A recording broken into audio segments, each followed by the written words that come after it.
MATU 206, Week 1, Chapter 1. Use Gauss's approach to find the following sums. Well, Gauss was asked to find the sums of the series of numbers 1 through 100. We'll use a shorter series here. We'll only go 3 through 7, just to make it a little more obvious what's going on. What Gauss noticed was that if you reversed the order and then summed each pair, that each pair added to the same value, so then he could leverage multiplication instead of having to go through and add everything. So he knew that every pair added, in this case, this example, to 10. We just need to find how many digits we're adding, and so that would be 7 minus 3, which is 4, but we have to add the 1 for the initial, so there are 5 pairs. So we take 10, the sum of each pair, times 5, the number of pairs, and that's 50. But since we have the series increasing and decreasing twice, we have to divide by 2, because we have 3, 4, 5, 6, and 7, 7, 6, 5, 4, 3. Each number is there twice. We have to divide by 2 for a total of 25. So 3 plus 4 is 7, plus 5 is 12, plus 6 is 18, plus 7 is, in fact, 25. The 14 digits of a credit card are written in the box as shown. If the sum of any 3 consecutive digits is 12, what is the value of A? So I'm trying to find this value here. I will turn to this area here because it's talking about 3 consecutive digits. Well, I have 6 and 5. If I add them together, I get 11, and I know that the sum of any 3 consecutive digits is 12, so this digit must be a 1. And then I can continue on. 6 plus 1 is 7, plus 5 makes 12. I can keep going and using the 2 digits that I know to find the third digit that I don't, because I know that the sum of all 3 is 12. And so that's 1. What I also notice is 5, 1, 6, 5, 1, 6. I developed a pattern here. 5, 1, 6, 5, 1, 6, 5, 1. So in this case, I know that A has the value of 1. A compass and a ruler together cost $5. The compass costs $26.26. Gotta read my own problem. More than the ruler. How much does the compass cost? Well, this is not a compass to give you direction. This is a compass, like it has a point on one end, and usually will have a pencil on the other, that people mostly use for drawing circles. When you get to MATU 207, you'll find that it's also useful in transferring angles and measures as you create different figures.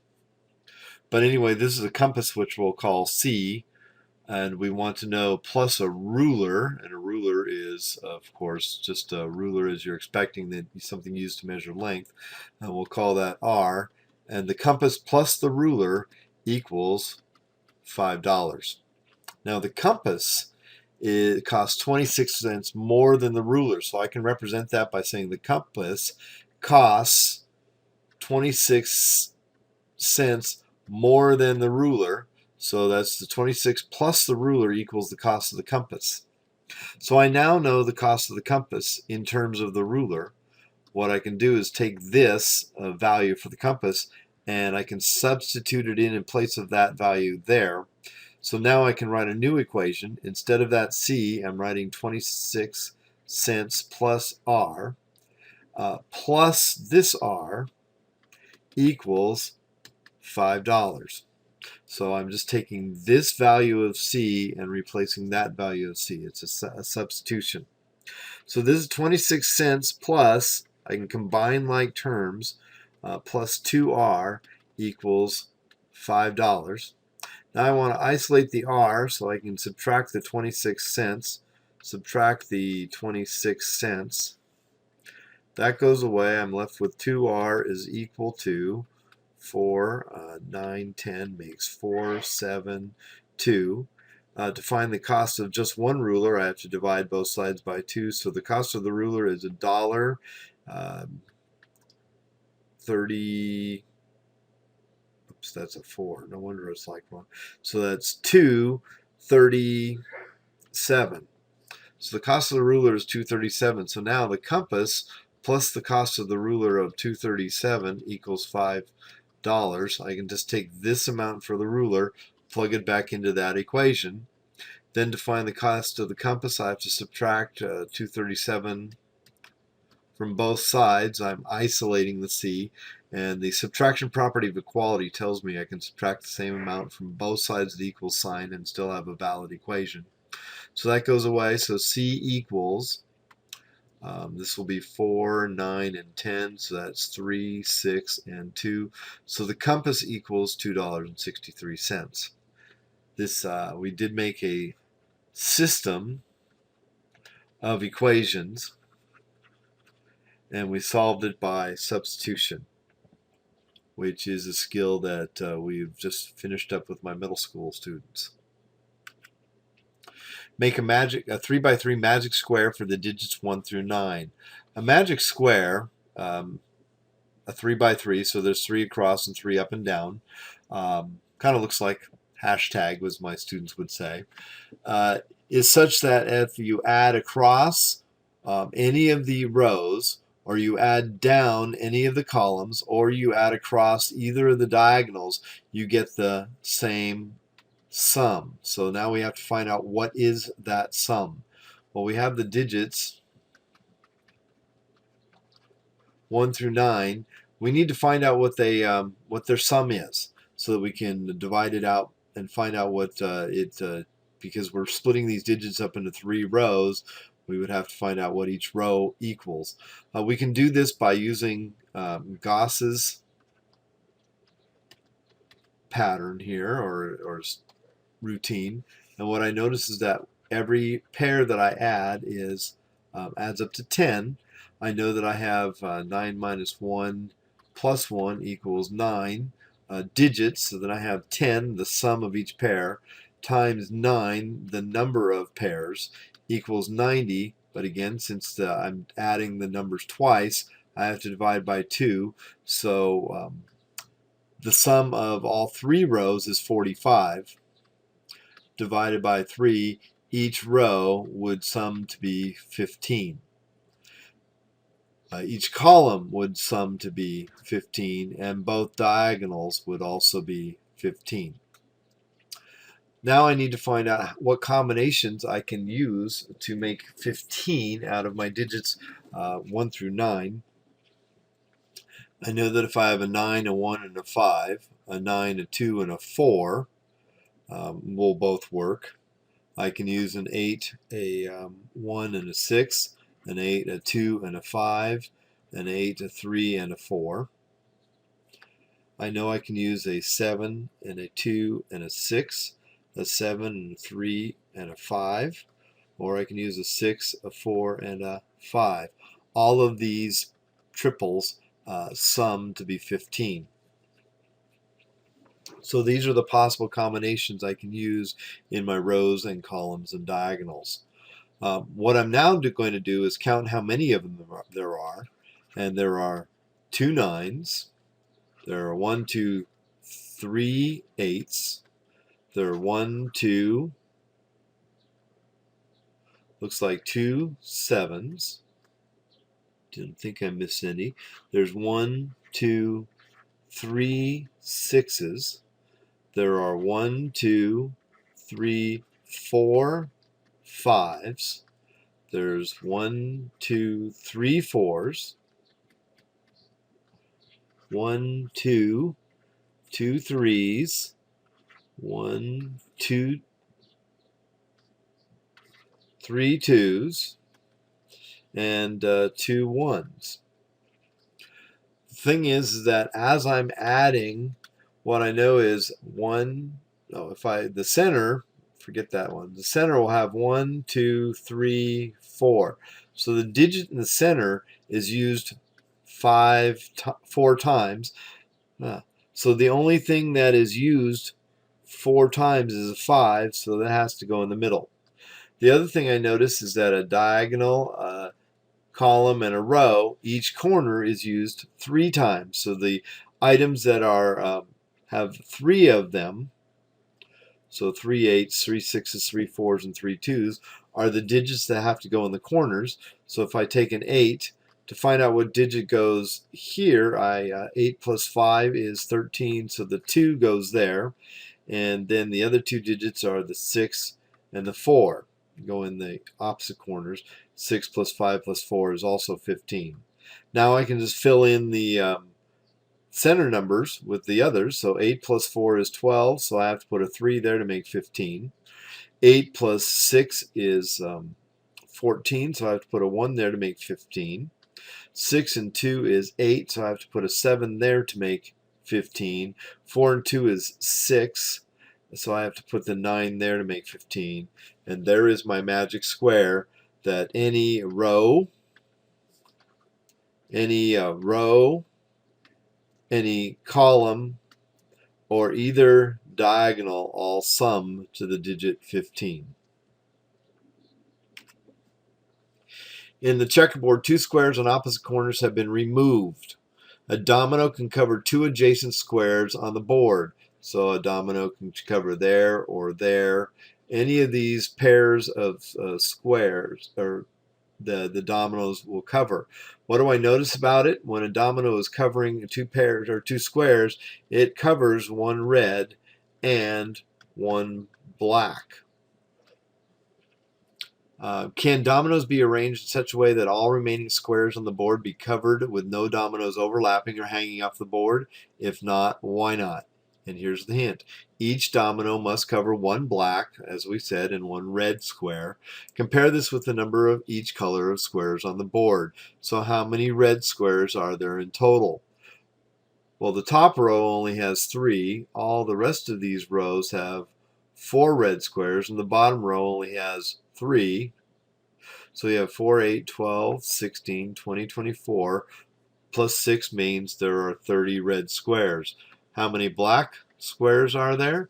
Well, each row has 4 black squares. 1, 2, 3, 4, 5, 6, 7, 8, and 8 times 4 is 32. If you notice, there are 2 more black squares than red squares, and if each domino has to cover 1 black and 1 red, when you put all the dominoes on there, you're going to end up with 2 extra black squares that are not covered, so it will not work. 6 people shake hands with each other. If each person shakes the hand of every other person, how many handshakes occur? So if we have person 1, 2, 3, 4, 5, and 6, and they have to shake each other's hand, that means person 1 has to shake the hand of person 2, 3, 4, 5, and 6 for a total of 5 handshakes. Now person 2 has already shaken person 1's hand, so they only have to shake person 3, 4, 5, and 6 for a total of 4. Person 3 has shaken person 2's and person's 1 hand, so they only have to worry about 4, 5, and 6, or 3 handshakes. Person 4 only has 2 handshakes. Person 5 only has 1 handshake for a total of, oh, look at this. We're adding a sequence of numbers again. And so if we come back to Gauss's approach, we see that each one is 6. There are 5 numbers, so 6 times 5 equals 30, but then divided by 2 equals 15, so there are a total of 15 handshakes. Find the 6th term of the sequence. Well, there's the 1st, 2nd, 3rd, and 4th terms, so we have the 5th term and the 6th term. One thing I notice is that the 1st term is positive, the 2nd, and that I see that it's positive, negative, so the 5th term will be positive, the 6th term will be negative. What's happening is 3 times 2 is 6, 6 times 2 is 12, 12 times 12 times 2 is 24, 24 times 2 is 48, 48 times 2 is 96, and it's negative, so the 6th term is negative 96. Use differences to find a pattern in the sequence. This is a strategy to try and find patterns. It doesn't always work, but what we can look for is the difference between 5 and 2 is 3. The difference here is 5. The difference here is 7. The difference here is 9. The difference here is 11. and so forth. So we can know that. Now that was the first layer of differences. The second layer of differences, if we notice, they're all coming out to be the same. So it's a pattern here. And since it's the second layer of differences, for reasons which may or may not find out later on as we do more math, it is actually a quadratic of ax squared plus bx plus c. That we could find the equation for this. It would have a square in it. But we don't need to know it right now. We're just looking for the eighth term. 1, 2, 3, 4, 5, 6, 7, and 8. So to find this, what we know is that to go from the between the third and second layer, it's always adding 2. So 11 plus 2 makes 13. 13 plus 2 makes 15. And then to go from 26 to 37, we added 11. So 37, we're adding 13 to get to the seventh term. So that is 50. And to get to the eighth term, we're adding 15, which would be 65. So the eighth term of the sequence is 65. Assume the following pattern with terms built of square tile figures continues and complete. Well, we're not going to complete these. I'm just trying to get you started. So how many tiles in the sixth figure? Well, there's 1, 2, 3, 4, 5, 6. We could go on and just keep drawing tiles, but what I'm noticing is that from the first tile or first figure to the second figure, I added 3. To get there, I'm adding 3. To go from here to there, I'm adding 3. So I'm seeing what's happening is I'm adding 3 each time. This one has 1, 2, 3, 4, 5, 6, 7, 8, 9, 10, 11 tiles in it. Well, 2 plus 3 is 5. 5 plus 3 is 8. 8 plus 3 is 11. So yes, I'm adding 3. So to get to the fifth one, I add 3 more. I'm going to have 14 tiles. To get to the sixth one, I'm going to add 3 more. So I'm going to have 17 tiles. So there are 17 tiles in the sixth figure. But what am I adding each time? I'm adding 3 each time. So there's the number of figures times 3. So it's 3n. But is that the case? 3n, so 3 times 6 is 17. Wait a minute. 3 times 6 is 18, not 17. 3 times 5, that doesn't work. It's 14. Well, that's because the first only had 2 figures in it, which is 3 minus 1, isn't it? So we have to subtract 1 to get our starting point, our initial value of 2. So our equation is 3n minus 1. Does that work now? Take 6. 3 times 6 minus 1. So 18 minus 1 is 17. That works. Patterns can be used to count the number of dots on the Chinese checkerboard. So we have 2 different patterns here. What I see here is 1, 2, 3, 4, 5, 6, 7, 8, 9. There are 10 dots in each one of these little triangles. So that's 3 times 10, or 30. Now how do I count the rest of them? I see that there is 1 dot, 2 dots, 3 dots, 4 dots, 5, 6, 7, 8, 9, 10, 11, 12, 13. That really sounds or looks to me like we have another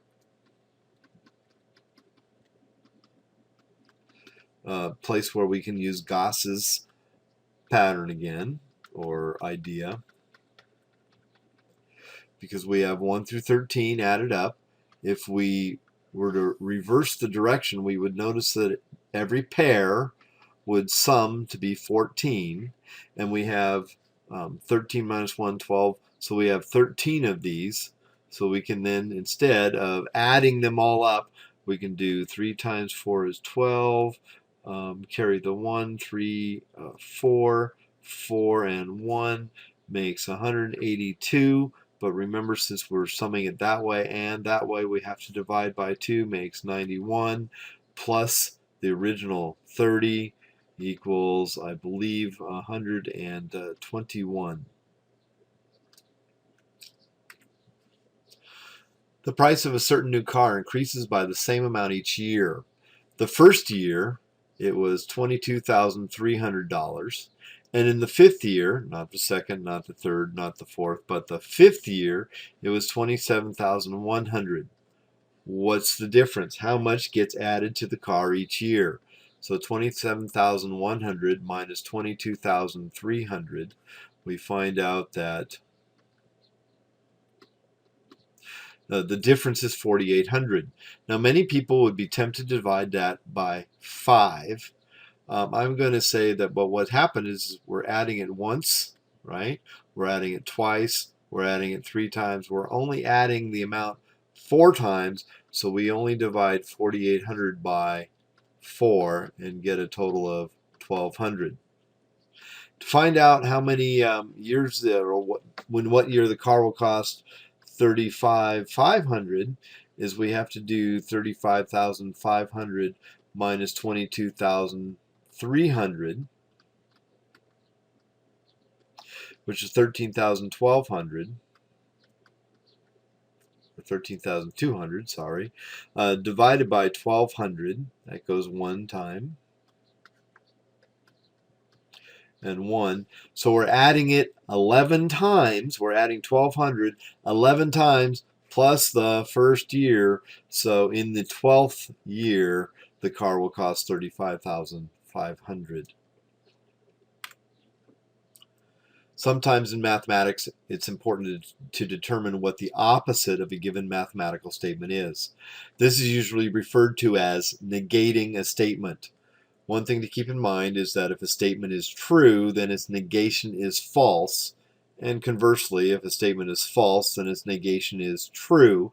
So if we're given the statement, some students study for tests, that could be 1 student, it could be 500 students, it could be 1,000,000 students, it could actually be every student. So some also could mean all. So therefore the negation is no students study for tests. A symbolic system to show the possible true-false patterns for statements. This is the truth table for negation. So this symbol here means not, or it is negation, or it's really the opposite. So P, if P is true, then not P is false. It's the opposite. If P is false, then not P, or the opposite, the negation is true. A compound statement created from 2 given statements using the connective and. The symbol we use to show and is this little caret type thing for and. A conjunction is true only if both statements are true. Otherwise, it's false. So when you see the and, both of them have to be true. P and Q, both true and true, in order for P and Q to be true. Otherwise, if there is a false anywhere, the and statement is false. However, given 2 statements using the connective or, which is this little V-shaped symbol for or, that's a disjunction. It's false if both statements are false.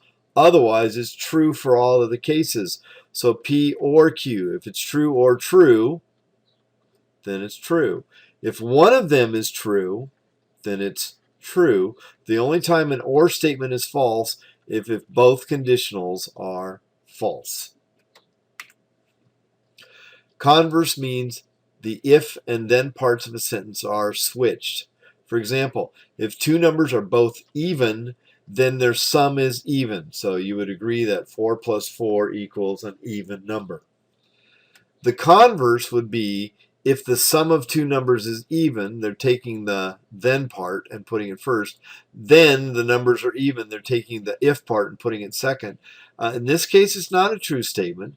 If the sum of 2 numbers, 3 plus 3, has an even sum, but the numbers are not even. So the converse of a true statement is not always true. We talk about the inverse. Some of the best ways to think about inverses is addition and subtraction. So addition undoes subtraction. Multiplication undoes division. Radicals or squares undo square roots, and vice versa. So inverse really undoes something. A contrapositive. Contrapositive is where you switch the if and the then part, but make them, and you negate them. You make them both negative. So, for example, if it is raining becomes, oh, then the grass is wet. We take this part and put it first and make it not. So if the grass is not wet, then it is not raining. We take that part second and make it negative. And the note is, if the contrapositive is true, the proposition is true. So by negating both parts, we keep it true. De Morgan's laws, informally, not A and B, is the same as not A or not B. Also, not A or B is the same as not A and not B. This is the way that I have to think of it in order to keep De Morgan's laws straight. It's the more informal. So if we're going to negate the following, he is eating or he sleeps all day. I see it's an or, which I need to turn into not A, not B, and include the and. So I have to negate he is not eating. It shifts from an or to an and he does not sleep all day. So I have to take this, look at it in that form, and flop it back to that.